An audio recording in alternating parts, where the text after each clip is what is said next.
প্রিয়জনের সঙ্গে ঈদ উদযাপনে বাড়ির পানে ছুটছেন নগরবাসী। যাত্রার খবর জানাতে সদরঘাট লঞ্চ টার্মিনালে আছেন এম এ আজিম এবং সরাসরি শুরুতেই যাচ্ছে আজিমের কাছে।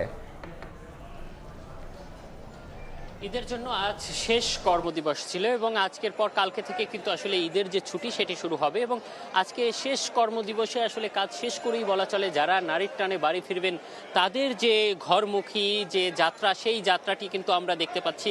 এই মুহূর্তে সদরঘাট লঞ্চ টার্মিনালের পরিস্থিতি যদি একটু আপনাদেরকে দেখাতে চাই, সেক্ষেত্রে এখানে কিন্তু যে পন্টনগুলো রয়েছে সব পন্টনেই কিন্তু হাজারো মানুষ কিন্তু এখানে ভিড় করেছেন বিভিন্ন গন্তব্যে যাওয়ার জন্য দক্ষিণাঞ্চলের নদীপথে, এবং তারা সেই লঞ্চগুলোতে তারা উঠছেন এবং জায়গা নিচ্ছেন এবং কিছুক্ষণ পর থেকে কিন্তু আসলে লঞ্চগুলো ছেড়ে যাচ্ছে।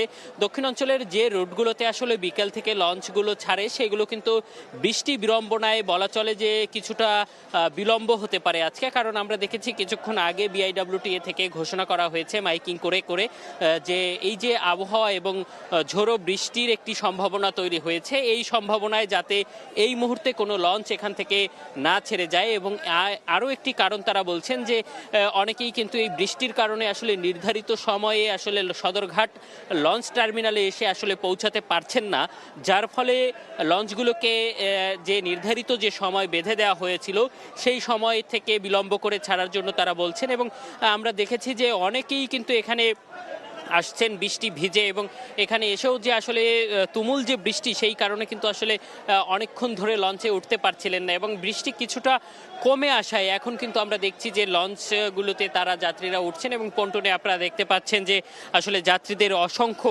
ভিড় আপনারা এই মুহূর্তে এখানে দেখতে পাচ্ছেন। এবং এটি কিন্তু আসলে সন্ধ্যার পরে আরও বাড়বে সেই ধারণা কিন্তু সবাই করছেন, কারণ সন্ধ্যার পরে আরও লঞ্চগুলো ছেড়ে যাবে। তো এই ছিল সদরঘাটের সর্বশেষ অবস্থা। এই মুহূর্তে বিমানবন্দর রেল স্টেশনে আছেন কামরুল হাসান।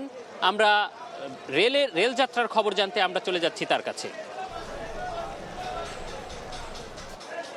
যাত্রার আনুষ্ঠানিক এই যাত্রার আজকে প্রথম দিন। ইতিমধ্যেই কিন্তু আমরা এই বিমানবন্দর রেল স্টেশনে যেটি দেখতে পেয়েছি, বেশ উৎসব মুখর পরিবেশের মধ্য দিয়ে এই রাজধানী ছাড়ছেন যারা ঈদে স্বজনদের সঙ্গে বাড়িতে তাদের ঈদ আনন্দটুকু ভাগাভাগি করতে যাবেন। আপনারা নিশ্চয়ই এই মুহূর্তে আমার ক্যামেরা ফ্রেমে দেখতে পাচ্ছেন বৃষ্টি উপেক্ষা করে কিন্তু বিমানবন্দর যে রেলওয়ে স্টেশন রয়েছে সেই রেলওয়ে স্টেশনে যাত্রীরা তাদের কাঙ্ক্ষিত গন্তব্যে যাওয়ার জন্য অপেক্ষা করছে, এবং তারা অপেক্ষায় আছেন কখন আসলে তাদের যে কাঙ্ক্ষিত গন্তব্যে যে ট্রেন সেই ট্রেনটি ফিরে আসবে এবং তারা সুশৃঙ্খলভাবেই এই ট্রেনে উঠে যাবে। একটু জানাতে চাই, আজকে সকালে কিন্তু সড়ক পরিবহন মন্ত্রী কিন্তু কমলাপুর বিমানবন্দর স্টেশন পরিদর্শন করেছেন এবং সেখানে তিনি সাংবাদিকদের সঙ্গে কথা বলেছেন এবং সেখানে তিনি যাত্রা নিয়ে স্বস্তি প্রকাশ করেছেন। তো এই ছিল আমার কাছে বিমানবন্দর স্টেশন থেকে সবশেষ তথ্য। রেল স্টেশন ও লঞ্চঘাট থেকে ঈদ যাত্রার খবর জানাচ্ছিলেন সহকর্মী কামরুল এবং আজিম। আমি কি কিছু ধরেছি নাকি? আপুটা আপনাকে চেক আউট করছে, জাস্ট কুল থাকুন।